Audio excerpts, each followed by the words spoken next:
کہ جب میاں بیوی آپس میں ملیں تو دعا پڑھیں۔ شادی کے بعد میاں بیوی کی ایک فطری تمنا ہوتی ہے کہ ہمیں اللہ تعالیٰ اولاد سے نوازے، اس لیے کہ بچوں کے بغیر خوبصورت گھر بھی ویران اور بے آباد نظر آتا ہے۔ اللہ تعالیٰ نے ہر مرد کے دل میں یہ خواہش رکھی کہ میں باپ بنوں، ہر عورت کے دل میں یہ خواہش رکھی کہ میں ماں بنوں۔ اس لیے ہم نے دیکھا کئی مرتبہ ایک لڑکی جس کی شادی کو کچھ سال گزر گئے، تعلیم یافتہ ہے، خوبصورت ہے، خامن کی محبت اسے ملتی ہے، گھر میں ہر چیز کی ریل پیل ہے، لیکن اداس نظر آتی ہے۔ اس کی وجہ کیا؟ کہ اس کو امید نہیں لگ رہی اور وہ ماں نہیں بن رہی۔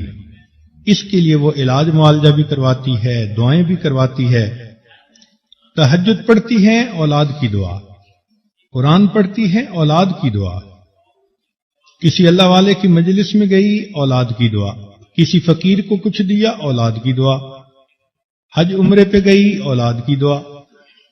اب اس نوجوان بچی کو پتا ہے کہ اگر اولاد کا سلسلہ شروع ہوا تو 9 مہینے تو مجھے بالکل بیمار بندے کسی کیفیت میں رہنا پڑے گا، نہ کھانا اچھا لگے گا اور ہر وقت ابکائی آئے گی اور جسم کے اندر عجیب سی حالت کیفیت ہوگی، اور اس کے بعد جب بچے کی ولادت کا وقت ہوگا تو عورت کے لیے تو زندگی اور موت کا معاملہ ہوتا ہے۔ پھر اس کے بعد اس کو پتا ہے کہ بچے کی خاطر مجھے 2 سال کم از کم سلیپ لیس نائٹس گزارنی پڑیں گی، لیکن وہ یہ ساری تنگی برداشت کرنے کو تیار ہے اور دعائیں مانگتی ہے، اللہ مجھے اولاد کی نعمت عطا فرما۔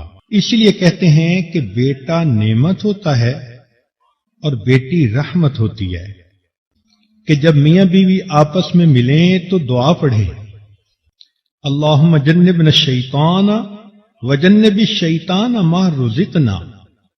حدیث مبارکہ میں آتا ہے کہ جو میاں بیوی ملاپ سے پہلے یہ دعا پڑھیں گے، اللہ تعالیٰ ان کی اولاد کو شیطان کے مکر سے بچائیں گے، اولاد نیک ہوگی۔ اب اس پر ذرا غور کیجئے کہ نبی علیہ الصلوۃ والسلام نے یہ کیسا سنہری اصول بتایا اولاد کے نیک بننے کا۔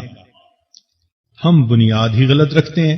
کئی لوگ تو اس طرح غفلت کی حالت ہوتی ہے کہ گانے لگے ہوئے ہوتے ہیں، فلمیں چل رہی ہوتی ہیں۔ شریعت نے ہمیں اس بات کی تعلیم دی کہ ہم کون سے اعمال اپنائیں تو خود بھی نیک بنے، اولاد بھی نیک بنے۔ اسی لیے انبیاء کرام نے نیک اولاد کی دعائیں مانگی۔ امام غزالی رحمۃ اللہ علیہ لکھتے ہیں کہ جب مومن کو اللہ تعالیٰ اولاد عطا فرماتے ہیں اور وہ ان کو نیکی کے راستے پر لاتا ہے، تعلیم و تربیت کا خیال کرتا ہے اور وہ کلمہ گو بنتے ہیں، نیک بنتے ہیں، تو اولاد کے ہر سانس پر ماں باپ کے نامہ اعمال میں اللہ ایک نیکی لکھا کرتے ہیں۔